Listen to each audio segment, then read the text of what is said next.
Hello friends, வணக்கம். Welcome to ஸ்வீஸ் home cooking. இன்றைக்கி நம்ம பார்க்க போகிறது கொரியாண்டர் சிக்கன், கொத்தமல்லி சிக்கன். இதுக்கு தேவையான பொருட்கள் என்னென்னு பார்ப்போம். 1/2 கிலோ சிக்கன் எடுத்திருக்கேன். கொத்தமல்லி 1 கைப்பிடி அளவு, பெரிய வெங்காயம் 1, இஞ்சி பூண்டு பேஸ்ட்டு 2 ஸ்பூன், தயிர் 3 ஸ்பூன், தனியா பொடி 1 ஸ்பூன், மிளகாய்த்தூள் 2 ஸ்பூன், சீரகத்தூள் 1/2 ஸ்பூன், பச்சை மிளகாய் 2 சின்ன பொடியாக நறுக்கி. இதுக்கு நம்ம கழுவி வச்சுருந்த சிக்கனில் 2 ஸ்பூன் மிளகாத்தூளில் 1 ஸ்பூனை சேர்த்துக்கோங்க. அது கூட 1/2 ஸ்பூன் உப்பு சேர்த்துக்கோங்க. 2 ஸ்பூன் இஞ்சி பூண்டு பேஸ்ட்டில் பாதி 1 ஸ்பூனையும் சேர்த்து, தயிரில் 1 ஸ்பூன் சேர்த்து 3ஐயும் நல்லா சிக்கனோட நல்லா கலந்து விட்டுக்கோங்க. நல்லா மிக்ஸ் பண்ணி ஒரு 1 மணி நேரம் பக்கம் ஊற விடுங்க. இது ஒரு கைப்பிடி கொத்தமல்லி எடுத்து மிக்ஸி ஜாரில் சேர்த்து நல்லா நைஸாக அரைச்சிக்கோங்க.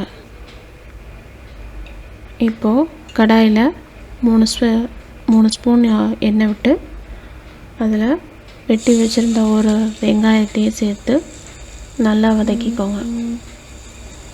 வெங்காயம் வதங்கினதுக்கப்புறம் மிச்சம் இருந்த இஞ்சி பூண்டு பேஸ்ட், அப்புறம் தனியாத்தூள் இதையும் சேர்த்து நல்லா கிளறி விடுங்க.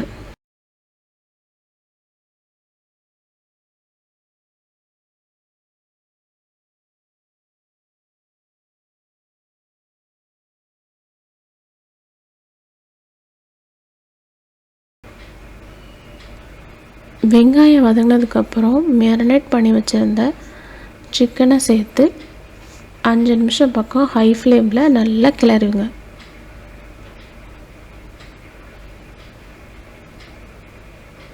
அப்புறம் 1 ஸ்பூன் ஜீரகத்தூள், 2 பச்சை மிளகா நறுக்கின 2 பச்சை மிளகா 2ஐயும் சேர்த்து கிளறுங்க. மீதம் இருந்த 1 ஸ்பூன் மிளகாத்தூள், 2 ஸ்பூன் தயிர் இதையும் சேர்த்து மிக்ஸ் பண்ணுங்கள். இப்போ நம்ம அரைச்சி வச்சுருந்த கொத்தமல்லி விழுதையும் சேர்த்து நல்லா மிக்ஸ் பண்ணி விடுங்க.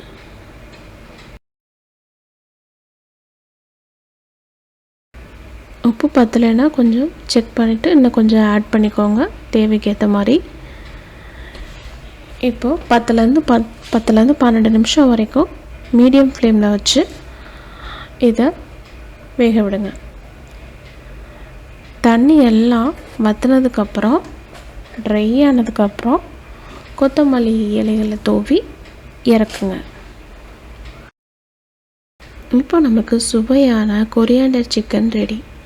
இதை ட்ரை பண்ணி பாருங்கள். ட்ரை பண்ணி பார்த்துட்டு எப்படி இருந்துச்சுன்னு கமெண்ட் பண்ணுங்கள், லைக் பண்ணுங்கள், ஸ்வீஸ் ஹோம் குக்கிங்க்கு சப்ஸ்கிரைப் பண்ணுங்கள். தேங்க்யூ.